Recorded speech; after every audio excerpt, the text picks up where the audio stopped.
We called out his name several times, but he never answered. Then we found him.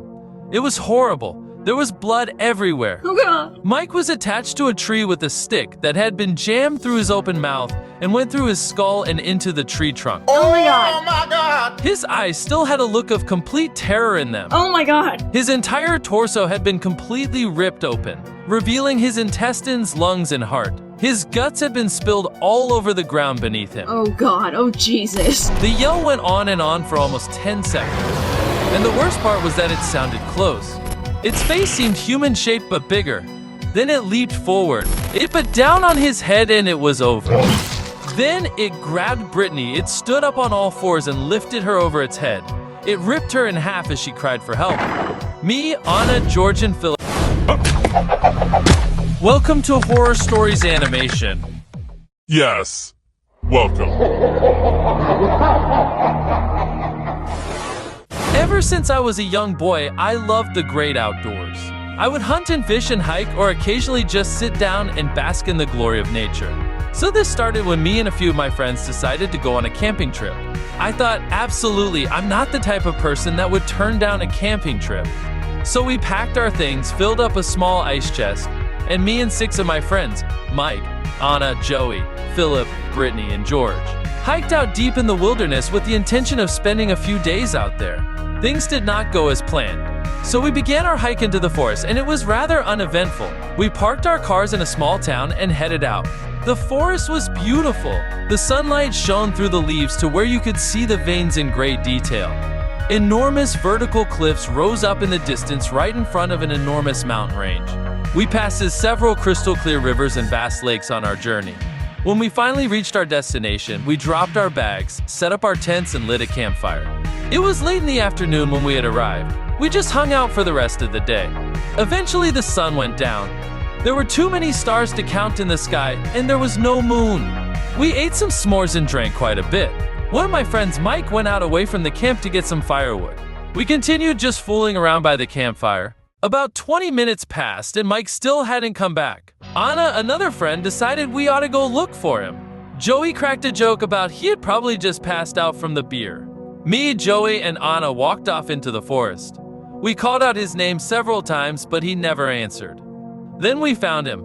It was horrible. There was blood everywhere. Oh God. Mike was attached to a tree with a stick that had been jammed through his open mouth and went through his skull and into the tree trunk. Oh my God. Oh my God! His eyes still had a look of complete terror in them. Oh my God. His entire torso had been completely ripped open, revealing his intestines, lungs, and heart. His guts had been spilled all over the ground beneath him. Oh God. Oh Jesus. Joey vomited all over and Anna started to cry. I just stood there in total shock. I just couldn't believe it. A second ago, he was up and walking.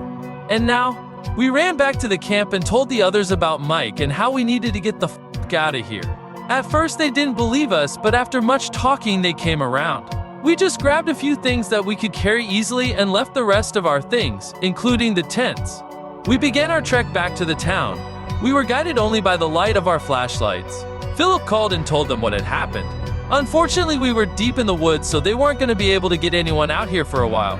We just continued walking forward. Then, we heard it. It was a yell that I had never heard before. It was a deep, guttural sound, almost like a bear, but not quite. The yell went on and on for almost 10 seconds. And the worst part was that it sounded close. We were absolutely terrified. Anna was shaking. George was looking around anxiously in all directions. Brittany grabbed a stick off the ground and I did the same. But I knew it probably wouldn't do much.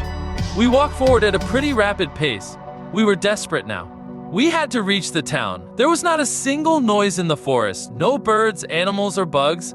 Just the sound of our feet hitting the ground. But then we heard another sound. Running. Something was running towards us from the back. We started to run as well. It got louder and louder. Then I looked behind me. I couldn't manage to get a good look at it. It was running on all fours and seemed kind of hunched over. Its face seemed human-shaped but bigger. Then it leaped forward. It got Joey. Brittany stopped and ran back for him. I tried to stop her, but it was too late. She didn't stand a chance. Joey cried out in agony, begging for us to come back. It put down on his head and it was over. Then it grabbed Brittany, it stood up on all fours and lifted her over its head. It ripped her in half as she cried for help. Me, Anna, George, and Philip ran off the path into the brush. It chased after us. I heard Philip trip behind us. Then he screamed. It ripped him to shreds. The rest of us just continued running. It was all we could do. I could hear a river just ahead of us. We burst out of the tree line and were standing right next to quite a large river. We jumped in and started to swim to the other side. The creature burst through the trees and jumped into the river. I swam faster than I've ever swam in my life. Anna was right beside me, but George lagged behind. Then it grabbed him and ripped through his skull. Blood filled the river. We just kept swimming and didn't look back. We couldn't look back. Then Anna screamed. She was thrashing around violently in the water. I stopped swimming and kicked the creature. It was mostly beneath the water, but I could see its dark, rough skin. I kicked it again and it let go of Anna. There was blood all around us. It was coming from Anna. The creature stopped in the river, and so I dragged Anna the rest of the way. I pulled her onto the riverbank. Her right leg was gone. She was screaming in pain. I took my shirt off and wrapped it around her leg. I'd slap her across the face to keep her from passing out. Then I saw the creature swimming closer to the shore. I put Anna over my shoulder and ran into the forest. Sweat was pouring down my face, both from fear and exhaustion. As I ran, I hit many bushes and branches, so my body was pretty cut up. Anna had gone into shock. She would moan occasionally, but that was about it. I thought perhaps we had lost it since I couldn't hear it anymore.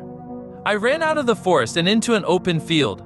I rushed through the tall grass and looked everywhere. I saw the highway in the distance.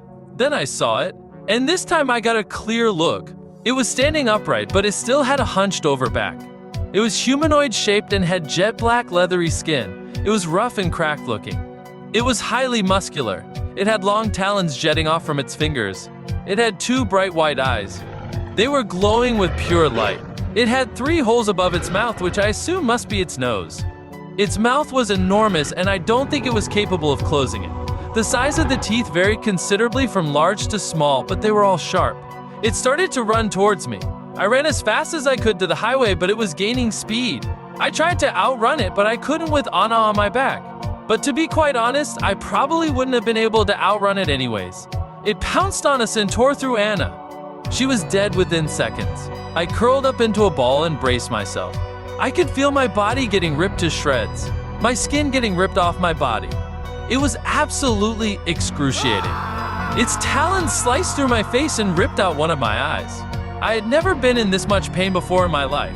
Then I heard gunshots. I heard police sirens and an officer yelled for an ambulance. They started placing pressure on my wounds. I blacked out to the sounds of yelling and sirens. I woke up a week later in a hospital.